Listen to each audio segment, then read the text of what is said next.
Nagumpisa kami sa halik. Nung unay, banayad sa labi. Tapos unti-unting gumapang paliig. Lumipat sa dibdib. At muling bumalik sa mga labi. Ang bawat halik ay may kasamang init na parang ayaw nang matapos. Sa kama, nagbaliktaran kami. Kung ano ang ginagawa ko sa kanya, yun din ang isinusukli niya sa akin. Napaka-wild, napakatindi. Para bang yung angasan at palitan namin ng salita kanina ay nadala ng hanggang dito. Pagalingan, ika nga. Sino bang mas marunong magpasarap? Sino ba ang mas handang magpaubaya? May mga kwentong deserve pakinggan. Kung bago ka pa lang dito sa Celeb Central, mag-subscribe ka na at samahan kaming buhayin ang mga kwentong puno ng damdamin at pag-ibig dahil baka ang maririnig mong kwento ngayon ay kwento mo na rin. Ako si Aris, 23 years old. Kasalukuyang nag-aaral ng accountancy. Simple lang ako. Hindi ako palabarkada, hindi rin ako mahilig sa magagarang luho. Pero may isang bisyo akong hindi ko matanggihan. Ang mga kotse. Ang hilig na ito ay minana ko pa mula sa aking yumaong ama. Na dati ring mahilig mag-ayos at magpundar ng mga sasakyan. Sa tuwing nahawakan ko ang manibela ay para bang nararamdaman ko pa rin ang koneksyon namin ni Papa. Biyernes ng hapon noon, kakatapos ko lang ng klase. At sakto namang nagyaya ang tropa ko na dumiretso raw kami sa isang car meet sa Tagaytay. Excited ako kasi bukod sa makikita ko ulit ang mga tropa, pupunta rin doon ang isa sa mga hinahangaan naming car vlogger. Rare ang mga kotse niya. At syempre, malaking sayang kung palalampasin ko ang pagkakataong makita yon ng personal. Ang problema lang ay madungis ang kotse ko. Kahapon lang kasi ay umulan kaya natuyuan ito ng putik at alikabok. Ang sama ng itsura. Paano ako makikipagsabay sa car meet kung ganito? Kaya bago ko bumiyahe, dumiretso muna ako sa pinakamalapit na car wash malapit sa campus namin. Saktong may papatapos na sa isang sasakyan na kotse na ako na ang susunod na isasalang. Kinuha ko ang backpack ko mula sa loob at lumapit sa katiwala ng shop. Boss, pwede po bang makigamit ng banyo? Magpapalit lang sana ako ng damit bago ako bumiyahe. Tumango lang ito at tinuro ang isang maliit na pinto sa gilid. Wala na akong inisip at agad kong tinungo yun. Pagkahapit ko ng seradura at pagbukas ng pinto, nagulat ako. May tao pala sa loob. Isang car wash boy ang kakatapos lang gumamit ng banyo. Saktong pagbukas ko ng pinto ay palabas na siya. Pumatalikod at doon pa lamang nagpagpag ng sarili. Palalampasin ko sana ang sitwasyon. Babawi na lang ng hiya at magpapalusot ng sorry pero tilang walang bakas ng pagkagulat sa mukha niya. Para bang normal lang sa kanya na may ibang tao sa pinto. Ilang beses pa siyang nagpagpag ng kamay at braso at parang wala lang. Bahagya ako napatingin sa ibaba niya. Sa hubog ng kanyang basketball shorts na basang-basa pa. Hindi ko napigilang mapako ang tingin ko doon bago ko mabilis na inangat ang aking paningin. Pag-angat ko ng tanaw, bumungad sa akin ang isang mukha na may konting ngisi. Parang nangaasar at parang may alam. Nagmadali akong pumasok para makapagpalit. Isunod ko ang t-shirt na may logo ng car club. Sinabayan ng bagong shorts at sapatos. Saktong natapos ako nang biglang tumunog ang cellphone ko. Paps, anong oras tayo lalakad? Nandito ako sa tambayan, hinihintay na lang kita. Boses yun ni Clyde mula sa kabilang linya. Teka lang Paps, pa-carwash lang ako. Sagot ko habang pinupunasan ang pawis sa aking noo. Paglabas ko ng banyo at pag-upo sa waiting area, agad kong napansin ang mga tingin ng car wash boy na yon. Nandoon siya. Hawak ang hose, pero halata kong Panay ang sulyap niya sa bandang kinakupuan ko. Hindi lang to basta simpleng tingin. Ito'y mapanukso. At tila may gustong sabihin. Sa bawat agos ng tubig mula sa hose na tumatama sa kotse ko, ay lumilitaw ang hulma ng kanyang katawan. Basang t-shirt na humapit sa matipon ng dibdib at braso, at bawat dampi ng tubig ay mas nagbigay ng diin sa hubog ng kanyang katawan. Bagay na bagay yun sa kanyang matapang na muka. Habang nakaupo ako ay hindi ko maiwasang maglakbay ang imahinasyon ko. Bumabalik-balik sa alaala ng ilang segundo lang kanina noong nasulyapan ko ang kanyang sandata sa ilalim ng shorts. Ngayon, bit-bit ng alaala na yun, mas lalo akong nadala sa imahe ng bawat patak ng tubig na dumadaloy sa kanya. At mula sa di kalayuan, muli kong nahuli ang kanyang mga mata. Nakatingin sa akin at may ngiting parang nangaakit. Open naman ako sa kahit anong relasyon. Bagamat hindi pa ako nagkakaroon ng nobya o nobyo, pareho na akong may naging karanasan sa parehong kasarian. Mga one-night stand lang lahat at walang tumagal. Wala talagang kahit anong relasyon. Kaya kahit kanina pa ako tinatamaan ng kakaibang init, paulit-ulit kong sinasabi sa sarili ko, hindi siya ang tipo ko. Kung may makakatripan man akong muli, malamang kapwa estudyante ko rin o isang young professional. Malayong malayo sa estado ng isang car wash boy. Pero ito ko ngayon. Nakaupo sa waiting area. Hindi mapakali sa mga sulyap at ngiting ilapat niya. Para bang sinasadya niyang iparamdam na may alam siyang hindi ko maamin. Maya-maya lang natapos na yung sasakyan ko. Wala pang isang oras pero labas na uli ang kisig ng kotse ko.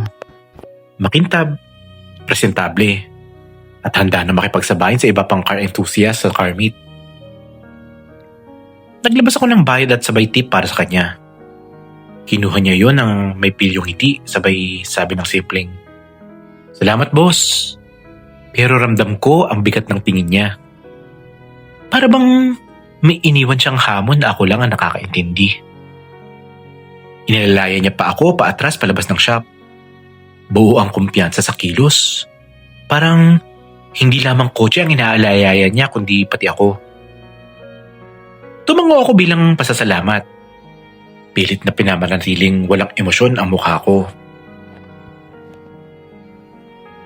Pag-abante ko palabas, mahigpit ang hawak ko sa manibela. Pero hindi ko rin naiwasang mapangiti. Mahina akong nasabi sa sarili, pwede. At kasabay ng pagtapak ng gas, alam kong hindi yun basta typical na encounter lang. Alas 8 na ng gabi at siksikan pa rin ang tao sa car meet sa isang gasolinahan sa Tagaytay. Ramdam ang lamig ng hangin sa lugar. Kaya nagkayayaan na muna kaming magtotropa na kumain ng bulalo sa karatig na kainan. Pag-upo ko sa mesa, saka ko lang nagawang silipin ang cellphone ko. Kanina pa kasi ako abala sa pakikipag-usap at pakikihalubilo sa ibang car enthusiast. Isang notification agad ang tumambad. Isang friend request mula sa Facebook. Si Jepoy Santos. Napakunot na ako. Sino tong Jepoy na to? Wala naman akong kakilalang ganyan. At curious akong binuksan ng profile. Bumungad mula dito ang litrato ng isang cute na aso. Nag-scroll pa ako ng onti at doon ko nakita ang isang pamilyar na mukha. Ang car wash boy kanina. Paano naman niya kaya nahanap ang Facebook ko? Bulong ko sa sarili. At higit sa lahat, bakit siya nag-friend request? Hindi ko mapigilang maalala ang mga pilyong tingin at ngiti niya sa akin kanina. Alam ko kung anong ibig sabihin ng ganoon. May paanyaya. May kabigatan na higit pa sa simpleng tingin. Sanay na ako sa ganito. Sabi nga nila, it takes one to know one. Nag-message ako agad. Paano mo nalaman FB ko? At mabilis ang sagot. Sigurado ko bang wala kang nakalimutan? Mas napakunot lalo ang noo ko kaya tinawagan ko na siya. Diretsuhan mo na nga, Jepoy. Ano bang trip mo? Narinig ko ang mahinang tawa sa kabilang linya. Kung saan-saan ka kasi nakatingin sa CR pero gamit mo hindi mo binabantayan. Sagot niya at halatang nangaasar sa tono. Agad kong naalala. Oo nga.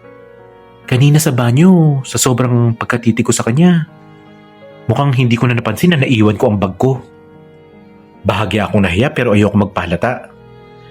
Kaya ang sagot ko ay maangas din. Alam mo bagay sa'yo yung profile pic mo. Aso, nauulol ka na kasi ata. Grabe ka naman, tugon niya. Halatang natatawa. Porkit car wash boy lang ako, hinambing mo na ako sa asong ulol. Huminga ako ng malalim at bumaba ang tono. Okay, sorry na. So, ano nga pakay mo? Boss, naiwan mo lang yung ID at bag mo dito sa shop. Nagmamagandang loob lang po ako, boss, sir amo. Sarcastic ko niyang sagot. Okay, sige. Pwede ko bang balikan mamaya? Mga 4 na oras pa. Magagaling pa akong Tagaytay, sabi ko. Boss, hindi kami 7-Eleven at marunong din kaming magpahinga. Kung gusto mo, bukas mo na lang kunin. May inis sa tono ni Jepoy. Napamura ako sa isip. Nandoon kasi ang susi ng apartment ko sa bag. Hindi ako makakapasok kung hindi ko yun makukuha. Teka, Jepoy, hanggang anong oras ba kayo? Hanggang 10:00 lang, sagot niya. 2 oras na lang yun. Kung diretso kong aalis at babiyahe ay kaya ko. Sige, pahintay na lang ako. Babalik ako dyan. Kailangan ko yung gamit at nandun kasi ang susi ng apartment ko.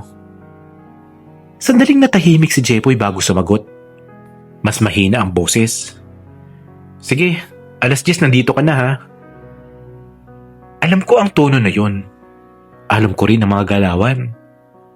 Kapag nalaman ng isang tulad niya na solo ako sa apartment, kadalasan may naiibang plano silang naiisip. Pero hindi lang siya ang marunong manukso, no? Marunong din naman akong makipaglaro. 10:00, sagot ko pabalik. At sa isip ko, alam kong magsisimula pa lang ang tunay na laro. Sinabi ko sa kanya na hintayin mo ko at kailangan ko ang susi. Walang ibang magbubukas sa bahay kundi ako lang dahil wala naman akong kasama roon. 9:00 na nang makatsyempo ako makaalis. 1 oras na lang bago mag 10:00 sa oras na pinag-usapan namin ni Jepoy. Habang pinapagtas ko ang daan mula Tagaytay patungong Vito Cruz, hindi mawala sa isip ko na baka hindi na ako hintayin ni Jepoy. O kaya naman ay galit na siya pagdating ko. Pinakausapan ko si Clay na sumabay na lang mula kay Rico pa uwi para makalis na ako agad. Pagpasok ko ng expressway ay nag-isip ako ng alibay. Anong magandang dahilan kung bakit hindi ako nakaabot sa oras? At habang nagdadrive ay naisipan kong silipin uli ang messenger. At sakto naman, nagbago ang profile picture ni Jepoy. Alam ko nakarelate ka sa mga kwento dito. Baka naman pwedeng magpalamig sa'yo. Oo, ikaw. Sino pa ba dadalawa lang naman tayo dito. Pa-isang click naman ng subscribe button para una kang makakinig ng mga kwento namin. At syempre, kung nagustuhan mo, palike na rin. Salamat! Marahil ay dahil sa insultong ginawa ko kanina. Napahinto ako sa isang tabi at tiningnan iyon ng mabuti. Isang larawan niya sa dagat. Naka-swimming trunks lang. Diretso at walang filter. Mainit ang dating. Napalunok ako at parang lalo akong minadali ng sarili kong katawan. Hindi na ako nag-abalang mag-message pa. Basta pinaharurot ko ang sasakyan. Buo ang isip na kailangan kong makarating bago magsara ang shop. Makalipas ang halos 1 oras ay nakarating din ako. Sarado na ang shop. Hindi ka na. Sabi ng boses sa likod ko. Si Jepoy, hawak ang bag at ID ko. Pasensya na, traffic sa Alabang eh. Palusot ko kahit alam kong dire-diretso lang ako sa Skyway. Kunwari ka pa, tugon niya. may halong pang-aasar. Alam kong nagmamadali ka nung makita mo yung picture ko. Ngumisi ako. Ikaw rin naman. Kahit malit ako ng 3 oras, sigurado ako maghihintay ka. Lalo't alam mong wala akong kasama sa bahay. Nagkatitigan kami saglit. Parehong nakangisi.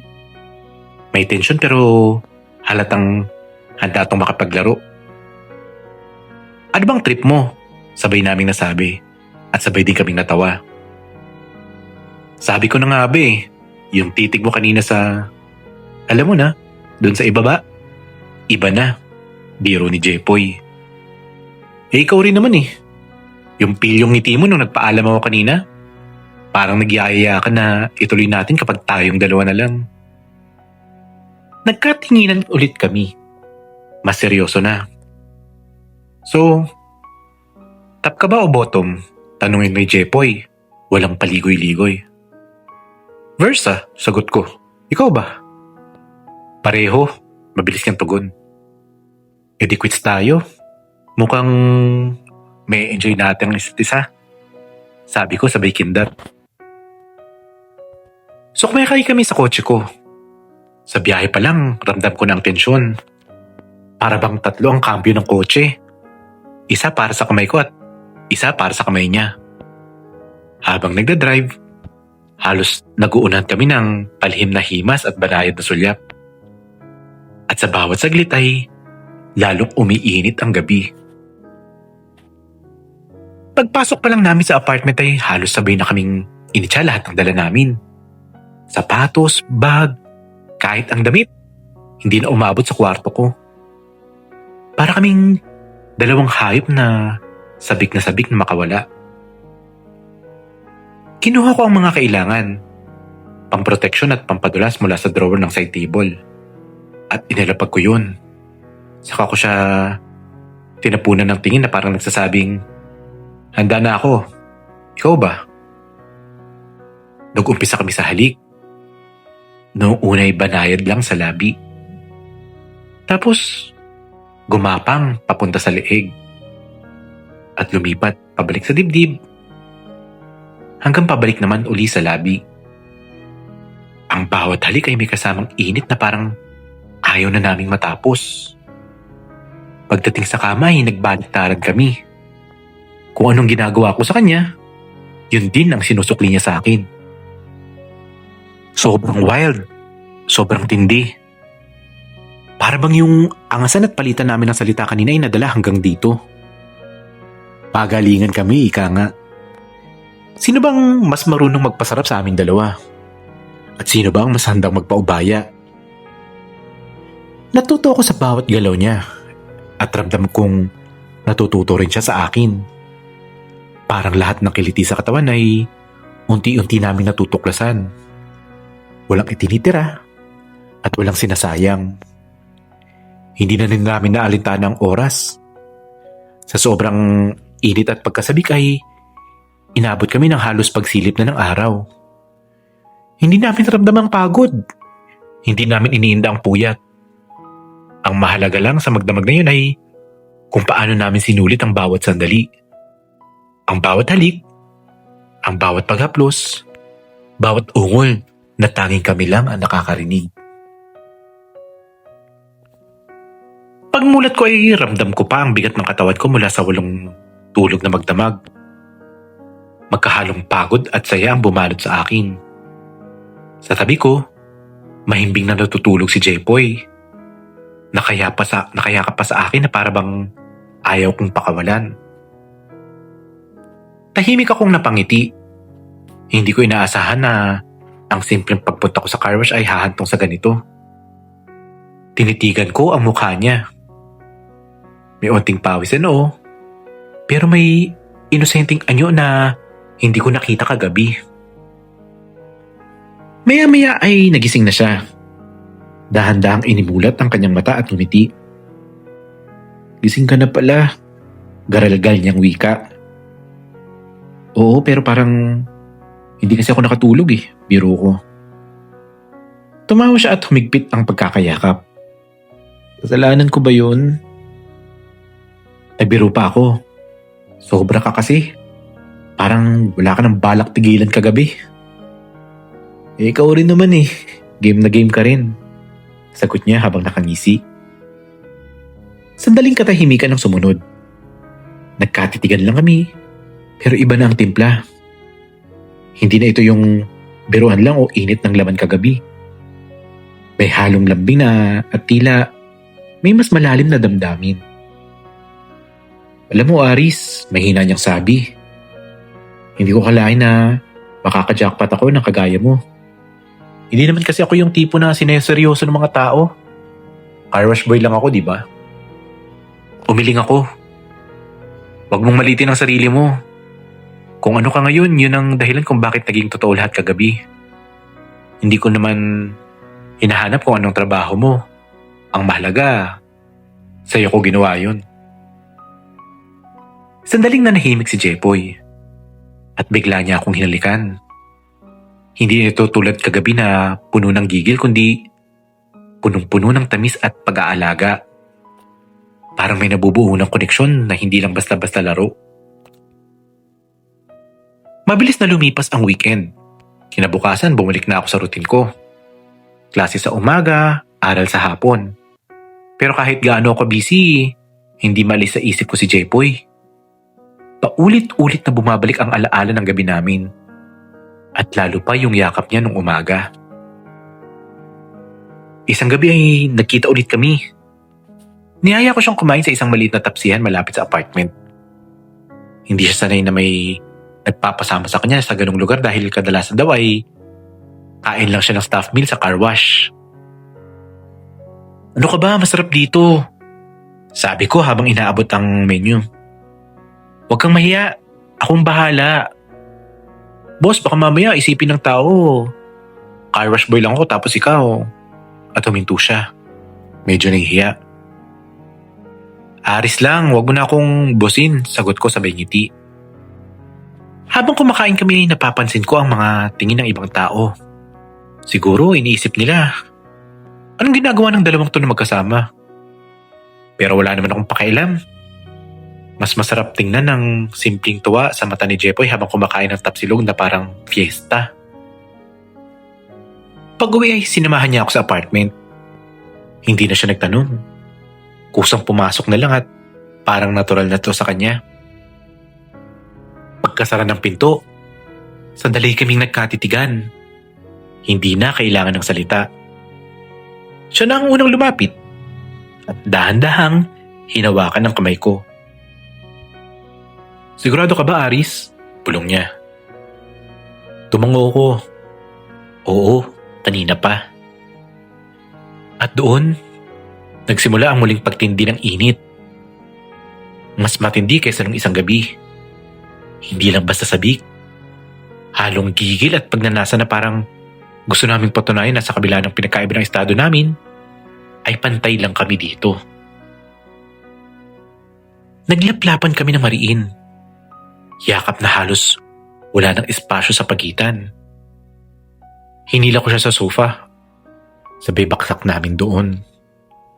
Malalalim na halikan, papupusok na paghawak, at bawat ungol ay parang tugma sa tinitibok ng aming puso. Aris! Bulong ni Jepoy habang nakayakap sa akin. Kahit anong sabihin ng tao, gusto kong ulit-ulitin to. Sa ilang ako nagkakaganito. Hindi na ako sumagot at hinalikan ko na lang siya uli. Mas mapusok, masabik, na parang yun na ang sagot sa lahat ng takot niya. Lumipas ang mga araw at parang naging routine na namin ni Jepoy ang mag-usap gabi-gabi. Kung hindi siya dumadapan sa apartment ko, ako ang sumusundo sa kanya pagkatapos ng shift niya sa car wash. Pero hindi naging madali. Isang gabi, habang kumakain kami sa karinderya, may narinig akong bulong na ibang customer.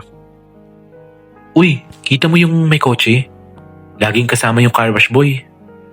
Ang baba ng standard. Siguro pinapatos lang siya, tawa pa ng isa. Kita ko sa mata ni Jepoy ang bigat ng narinig niya. Tumahimik siya. Tinapos ang pagkain at halos ayaw niya na akong tignan. Pag uwi namin ay kinaisip ko siya. Jep, huwag mong dibdibin yung sabi ng tao ha. Hindi sila ang nagdadala ng buhay natin. Napailing siya. Aris, di mo kasi gets. Sanay na ako na tingnan ng ibang tao na bababa ako. Pero ngayon, ayoko na lang na idamay ka.